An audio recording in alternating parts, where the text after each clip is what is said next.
We have a long reading from the book of Genesis today. How many people know where the book of Genesis comes in the Bible? First, last, or middle?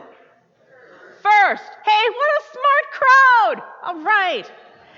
The book of Genesis in these days can give some people some kind of difficulty. You know, we live in what they call the information age, when we're accustomed to knowledge coming in the form of facts.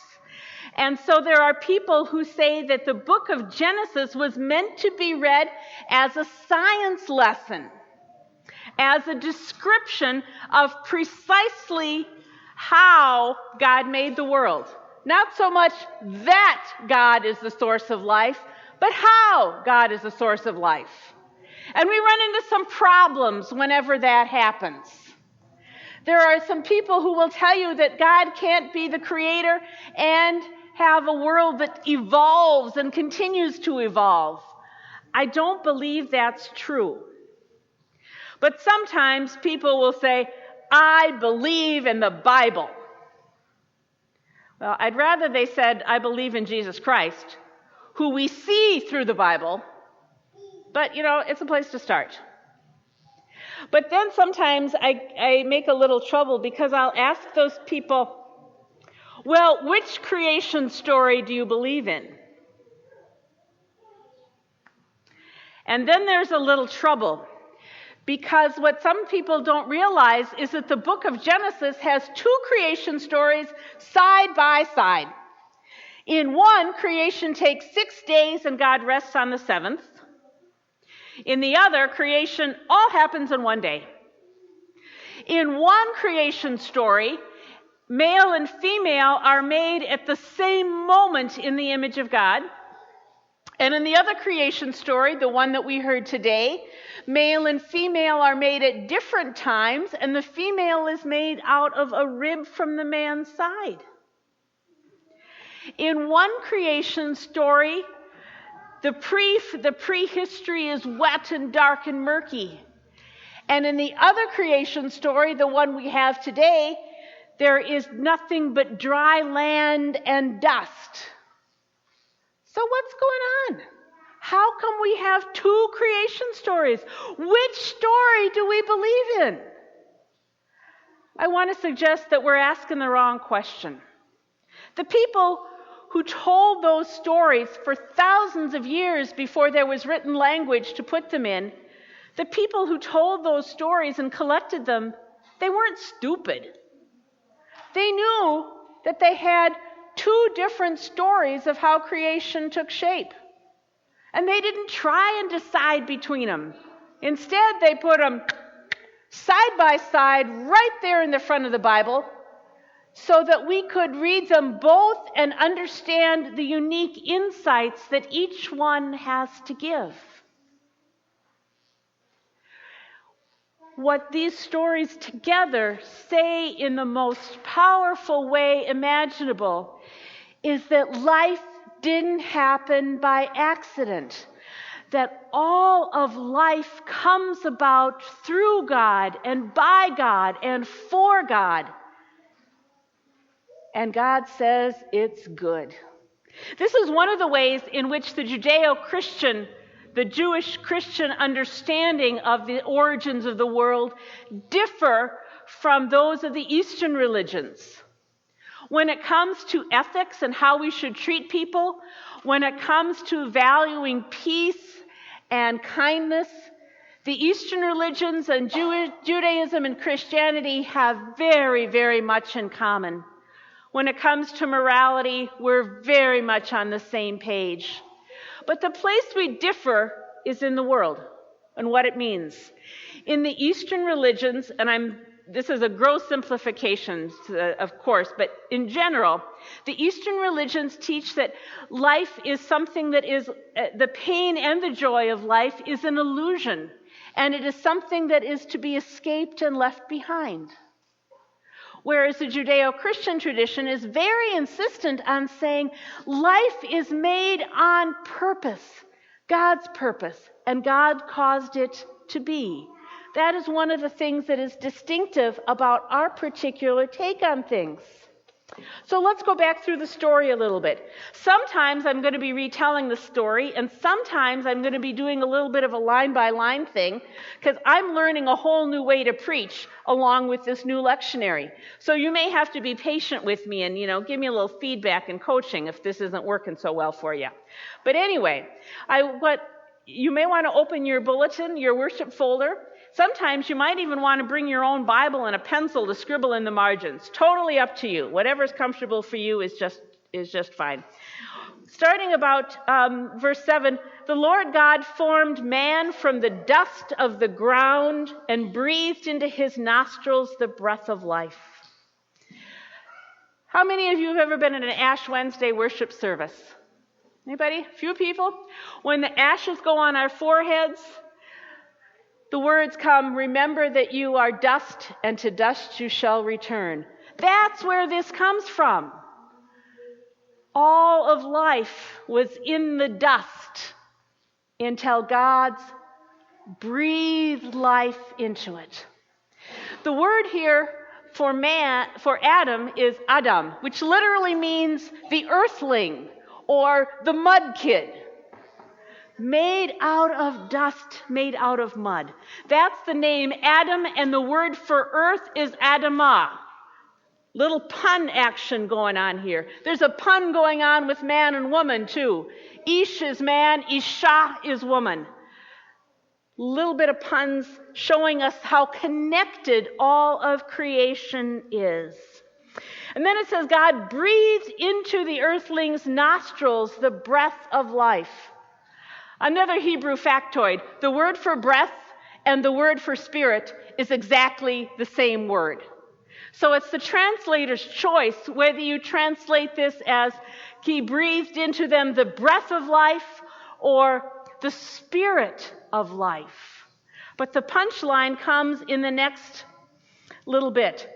The earthling became a living being.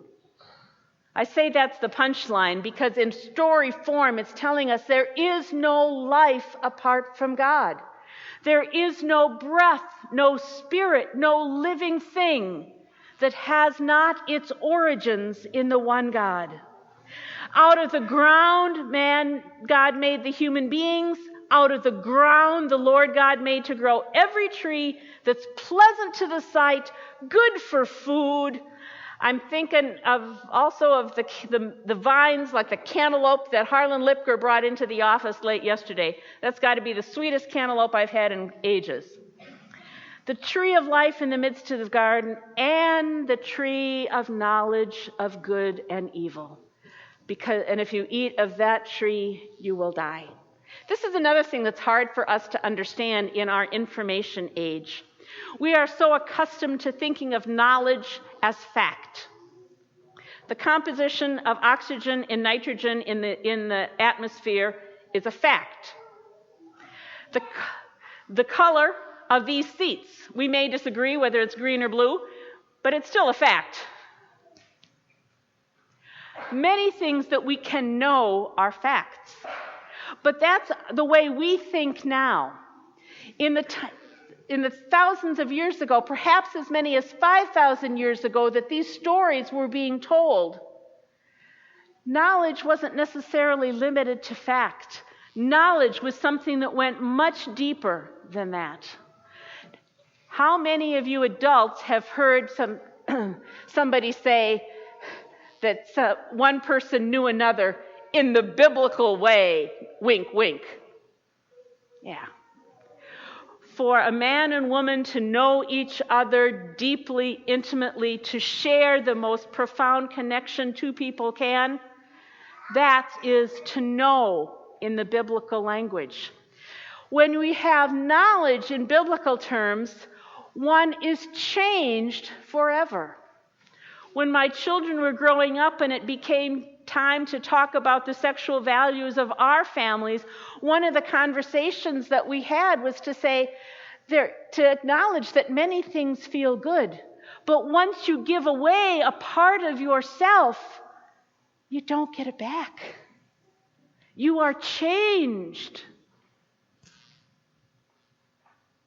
to have knowledge of good and evil is to be changed.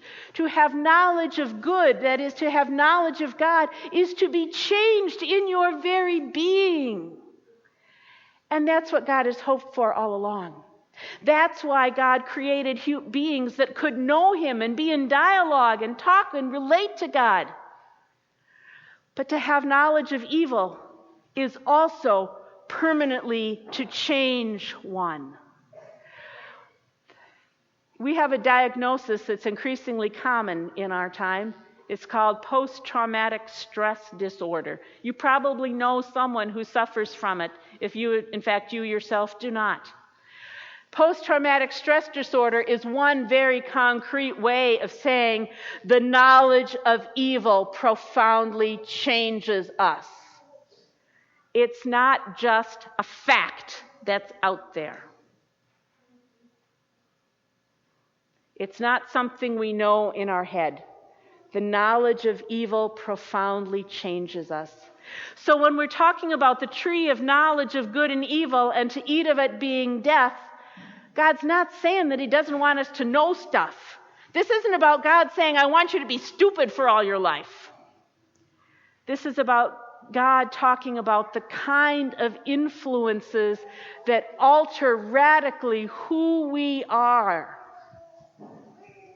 And we cannot become intimately acquainted with evil and still be the same people God made us to be. Next, it says that God took man and put him in this garden that He'd made to till it and keep it. That tells us something important about the nature of work. Human beings weren't just set down in an amusement park. There was something purposeful and good that human beings were expected to do. Work is initially a gift of God. Later, it becomes part of the curse, and food is enjoyed, as it will say, in the sweat of one's brow. But initially, purposeful work to do is part of God's good creation. On occasion, we experience work in that way. And then there are those days that remind us of why it's called work. Am I right? Yeah. The Lord commanded the man about what he should eat. And then the Lord said that it's not good for the man to be alone. So God proceeded to make all kinds of critters, from armadillos to zebras. And in this wonderful, charming scene, God gives them all to the man for him to name. That tells us something else important. God looks at us as active partners in creation. God didn't say, that's an armadillo. God brought it to the man to say, I wonder what in thunder he's going to call this thing. And so Genesis tells us that He named all the types of cattle. Cattle in Hebrew at that time is a collective noun that means any kind of critter that moves in a herd. And God named all the birds and animals of the field, but something is missing.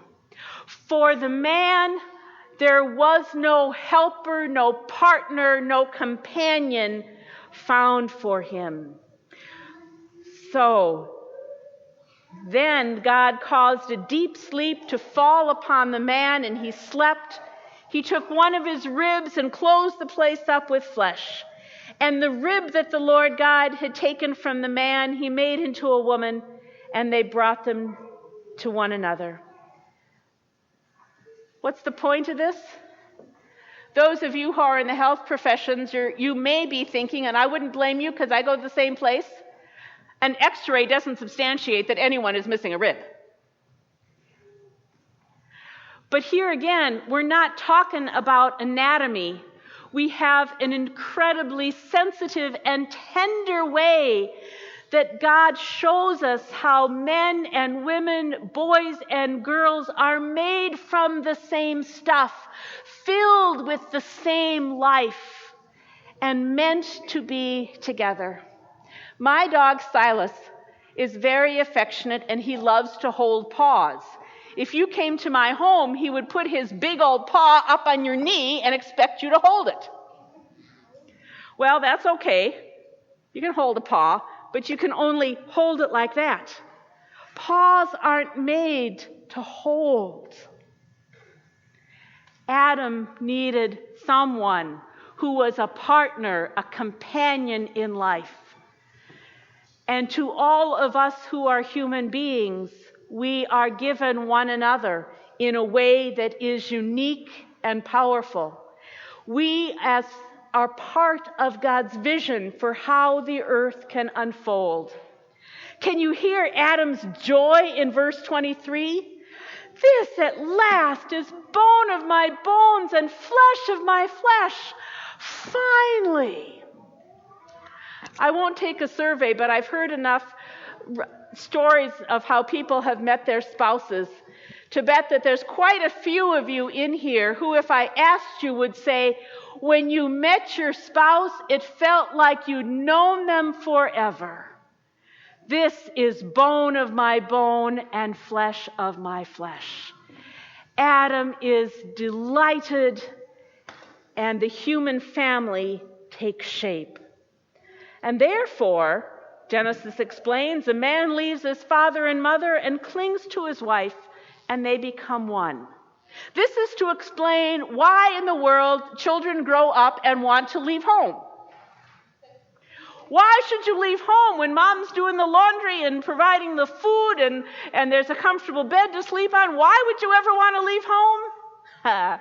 Because you were made for a different kind of life. And then it closes with something else that is just so tender, but so profound. The man and his wife were both naked, and they were not ashamed. There's a lot of talk in our time about body image and magazines and popular culture.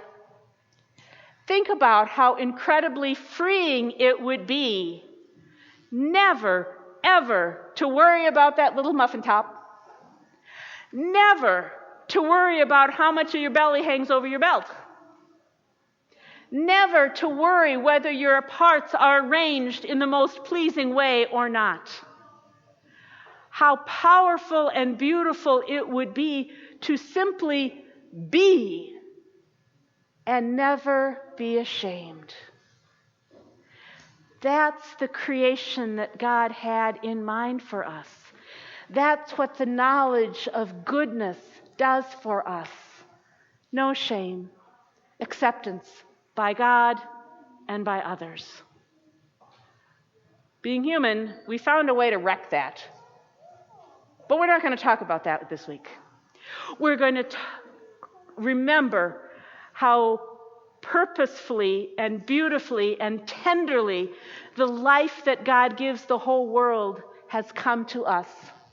And celebrate that here and now in God's presence, we need not be ashamed of what we have done or what we have left undone, because the love and grace of God stands with you here and now and makes you whole and beautiful in God's sight.